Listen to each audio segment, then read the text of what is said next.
All right, today we're jumping into the story of a man whose ideas, well, they kicked off a revolution in thinking that's been shaping lives for literally thousands of years. We're talking about the Buddha and his, you could say, radical guide to ending human suffering. But let me start by asking you something. Seriously, imagine you had everything you could ever want. We're talking wealth, youth, perfect health, love, the whole shebang. Do you think it's still possible to be unhappy? For a deep sense of dissatisfaction to just creep in? Well, that exact question is the jumping-off point for our whole story. So, let's dive into our first part, a prince's painful question. And here's the thing, our story doesn't start in some remote monastery. Nope, it begins in a palace, just dripping with luxury, with a young prince named Siddhartha Gautama. So, Siddhartha was born way back around the 5th century BCE in modern-day Nepal. And his dad, the king, had this one major goal, to shield his son from any of the world's harsh realities.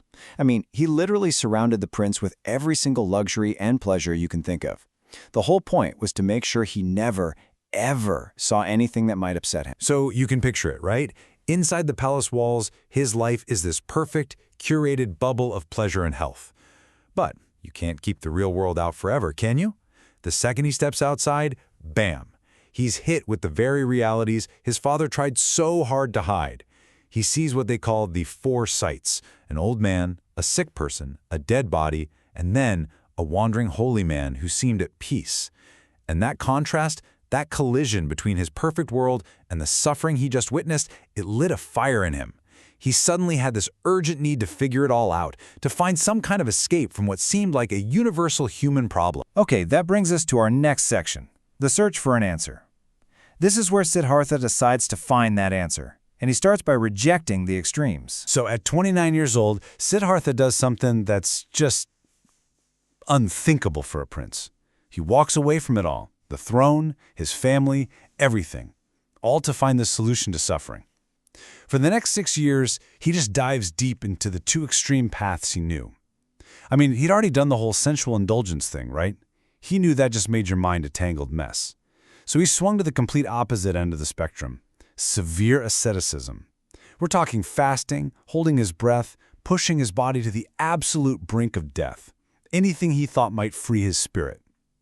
But all that self-torture, it just left him totally broken, physically and mentally. And right there, on the edge of death, he has this breakthrough, this moment of clarity. He realized, wait a minute, neither of these paths work. Indulgence, that's a dead end. But torturing yourself, that's just as pointless.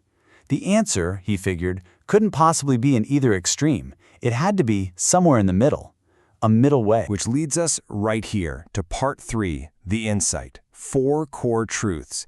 This is it. This is the moment he finds the answer, a kind of diagnosis for the entire human condition. So after finally accepting a simple meal, Siddhartha sits down under what we now call the Bodhi tree, and he makes a vow. I am not getting up until I find the truth. And after a whole night of just incredibly deep meditation, he did it. He woke up. But what he found wasn't some kind of message from a god. It was something else entirely, a stunningly clear and practical way to understand our own minds. We call them the 4 Noble Truths, and they're laid out almost exactly like a doctor's diagnosis. So let's walk through this doctor's prescription, okay? First, the diagnosis of the sickness. The Buddha says that life just inevitably involves something called dukkha, and that's not just, big dramatic suffering. It's also that low-level background hum of dissatisfaction we all feel. Second, what's the cause? Well, he says it's our own mind, our craving and our clinging, this constant wanting for things to be different than they are. But then comes the third truth, the prognosis, and this is the really good news. This condition is curable. It can end. And the fourth truth, that's the prescription, the actual treatment plan to make it end, which he called the Noble Eightfold Path. And that prescription is exactly what we're going to look at now in our 4th section, Walking the Middle Way.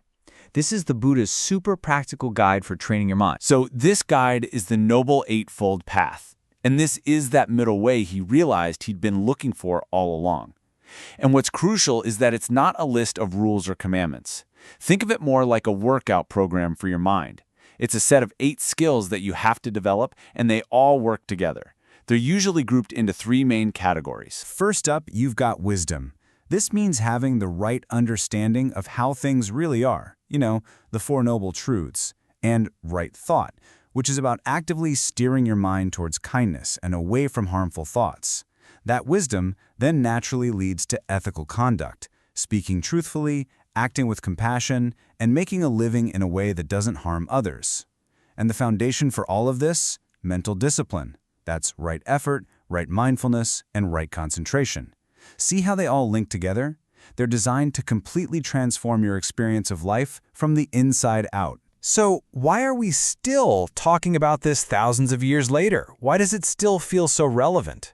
Well, it all comes down to the Buddha's legacy, which was nothing short of a revolution for the mind. I mean, for the next 45 years, he just walked all over India, and he shared what he'd found with literally everyone, from kings in their palaces to the poorest commoners. And this is so important. He never, ever said he was a god. He wasn't some divine messenger. He just said, look, I'm a guide. I'm a person who woke up, and now I'm sharing the map so you can wake up too. There's a great quote from the philosopher Sri Radhakrishnan that really nails it.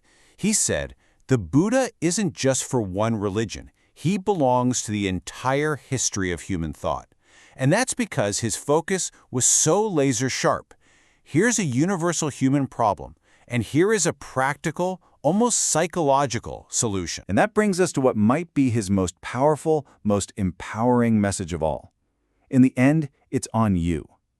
There's this central line from the old texts that says it all. You must make the effort. The Buddhas are only teachers. Think about that. Liberation, or freedom from suffering, isn't some gift that's handed down to you from above. It's something you achieve yourself, through your own hard work and your own self-awareness. So the Buddha's whole journey, it started with a question about happiness that any of us could ask, and it ended with a practical path that's available to anyone. A path built on wisdom, on ethical living, and on training your own mind. So I'll leave you with this question. This path was laid out 2,500 years ago. In your life, right now, what's one small part of it you can start to walk today?